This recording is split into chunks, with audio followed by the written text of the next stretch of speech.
Atótó mọ́lọ́hún gbẹ̀dú àgẹ̀rẹ̀ bàbá àwọn ìlú ògbìgbì àdó olúfẹ̀ ilé àkókò ni wọ́n ti ń gbídó. Mo gbé e dé oyin mọ́mọ́ èdè náà ni ọmọ iye igi dádúró agbólẹ́nu bí ẹ̀yà ajata. Ọ̀rọ̀ lórí ayẹyẹ oríkádùn Akewi Parapo lèmi fẹ́ wílé lórí. Kékulé ó gbọ́ kó sọ fún toko wípé kì í ṣeré rárá amúlòkùnkúndùn ní ẹgbà bẹ́ẹ̀. Kì í ṣeré o ẹ̀yin ènìyàn wa. Akewi Parapo alárògùn ni wá. Àròyé níṣẹ́ bákà ìgbé kíké níṣẹ́ ẹyẹkẹyẹ. Amúniṣẹ́ ló jẹ́ òmù wa lára. A ò fi iṣẹ́ wa pàmì dín rárá. Kí ara alẹ́ ó gbọ́ kó sọ fara oko wípé àti wàrà wa rí ayẹyẹ oríkádùn la fẹ́ ṣe. On the 19 oṣù kẹfà tá a wà yìí ní anniversary ọ̀hún á wáyé. Ìbàdàn hall ní Èkó ilé gangan ni a ti dá múṣòkúṣò.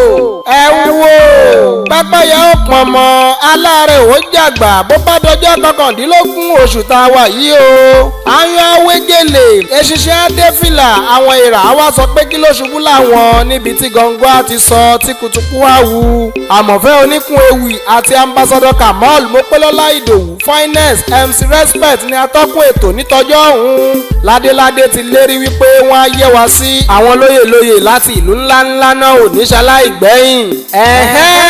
Ẹ má gbàgbé o ẹ̀yin ènìyàn wa, ẹ bá mi kọ́ lẹ̀kẹ́ dì í mú.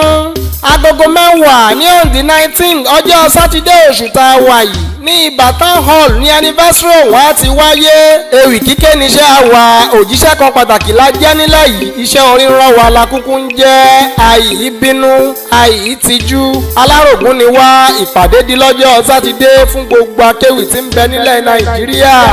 Bí wọ́n bá wá bí yín wípé ta ló kọrin ewì sí yín létí, ẹ bá mi máa sọ fún wọn wípé Idowuiye ni. Ìjẹ̀bú waterside lèmi kúkú ti wá. Ọmọ ìwòpín àjídàgbọ̀n lèmi. Ìdòwú ọmọ ogun ń bàjọ́.